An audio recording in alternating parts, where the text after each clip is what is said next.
It's a topic that interests most of us. It's at the heart of everything. Sexuality and spirituality are not two different things. They are the same life force. So God endorses sex? But it was God's idea in the first place. They created, for example, celibacy daily. Daily, perfect. It's an exercise. 5 times a day. And carefully monitors whose penis is in whose vagina.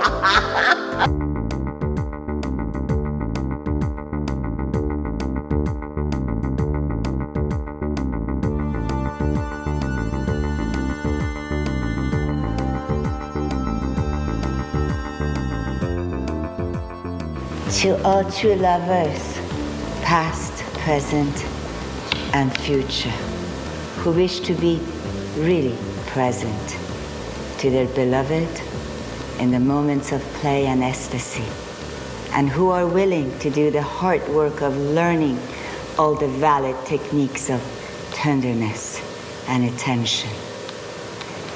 Beautiful poem by Dr. Ellens. The topic of today is sex in the Bible. Thank you, Dr. Ellens, for being with us today.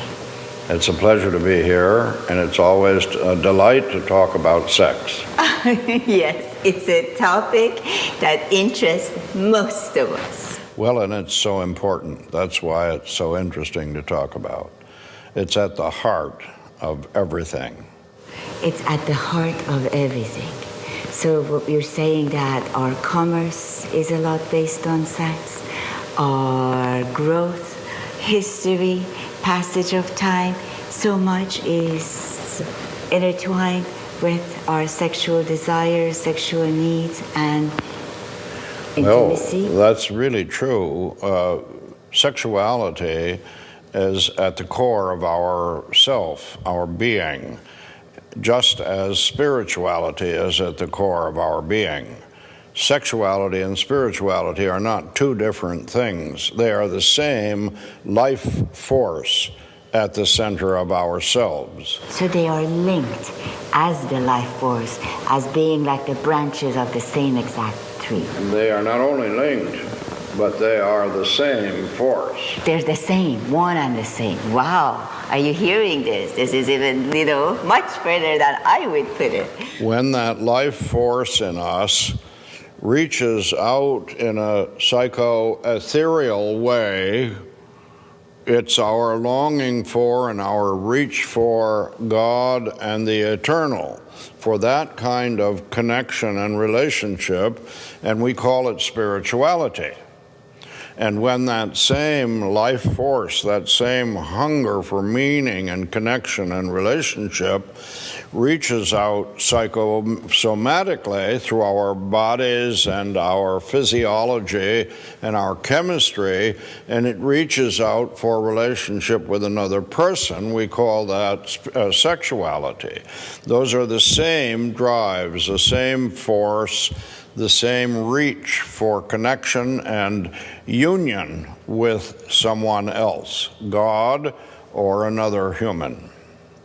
So it's so important to our very nature, and it's so important to talk about because people have a tendency toward very strange notions of sex. And even the institutions of our culture have distorted the nature and meaning of sexuality, and as a consequence, it goes wrong when it's not properly and accurately appreciated for what it is, a gift of God. So God endorses sex as a primal, necessary part of our lives. Yes, he not only endorses it, but it was God's idea in the first place. How people got to the point of imagining that somehow or another God was against sexuality is beyond my comprehension. It's a completely absurd thing. And to think that religious institutions, who on the one hand stand for God, or should at least, got to the point where they denigrated sexuality and put it down so severely that they created, for example, celibacy as some kind of ideal state for clergy persons, and repressed sexuality as though it was something to hide or something to be embarrassed about or ashamed of, so that it was sublimated and then it became distorted and sick.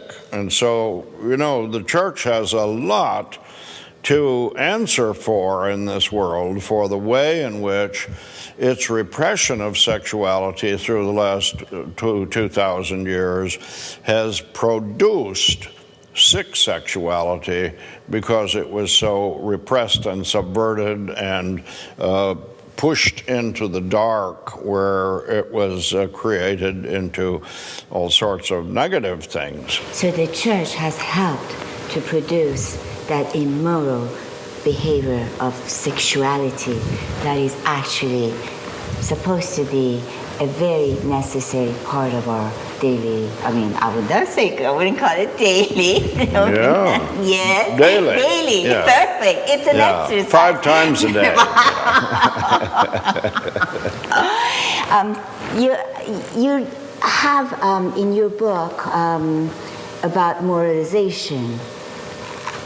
Are you talking about specific boundaries that we need to put for our sexual activities? Well, of course, not only the church has distorted the notions about sexuality, but these days also culture represses healthy, free, open, and celebrative sexuality.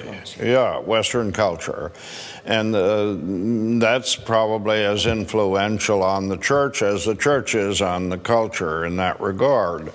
But the truth is that God created sexuality for the sake of celebration and joy and good health and the excitement of relationship, not just for reproduction.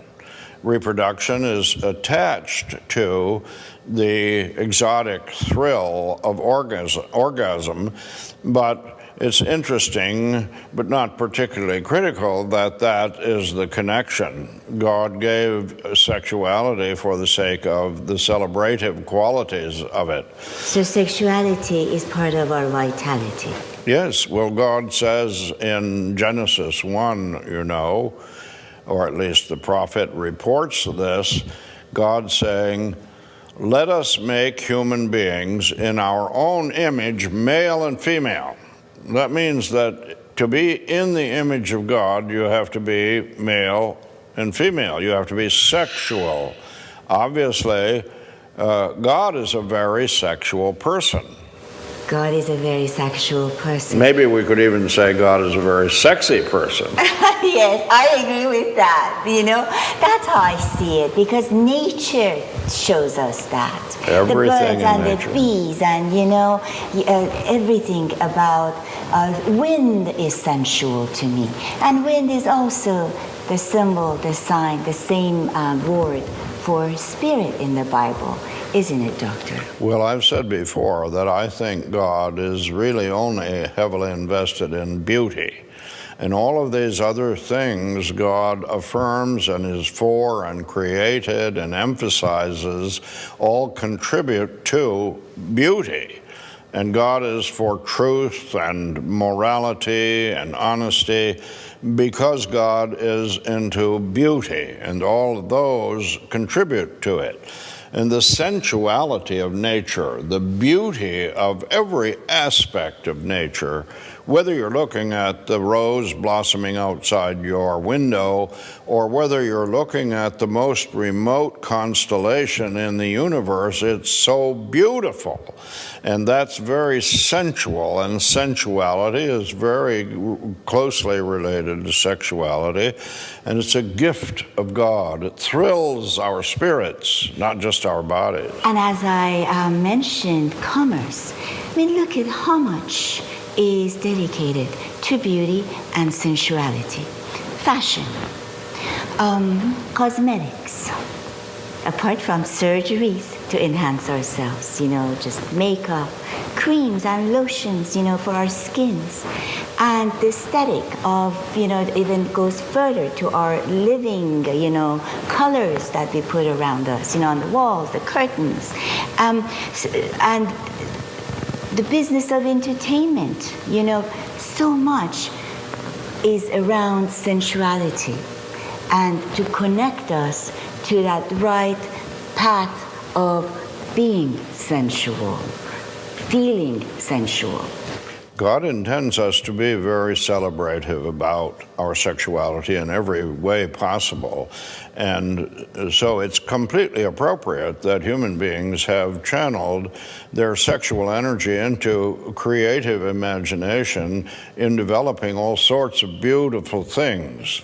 The driver for intellectual achievement and artistic achievement and all other forms of energetic achievement in life is sexuality.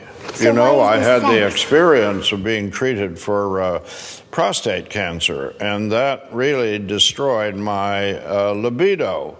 As a consequence, I lost my real drive to continue to write books and other things. It just flattened me out. Why? Because the energy that drives our creativity is sexual. You asked me a little earlier about boundaries on sexuality. Well, there are boundaries on sexuality, but not nearly so many as people have generally assumed. For example, this day and age, an awfully lot of people are living in common law marriages. They don't have a marriage license from the state, but they are living in a committed relationship and they're having a full-fledged sexual life and they're bearing children. Is that okay with the Bible? Absolutely.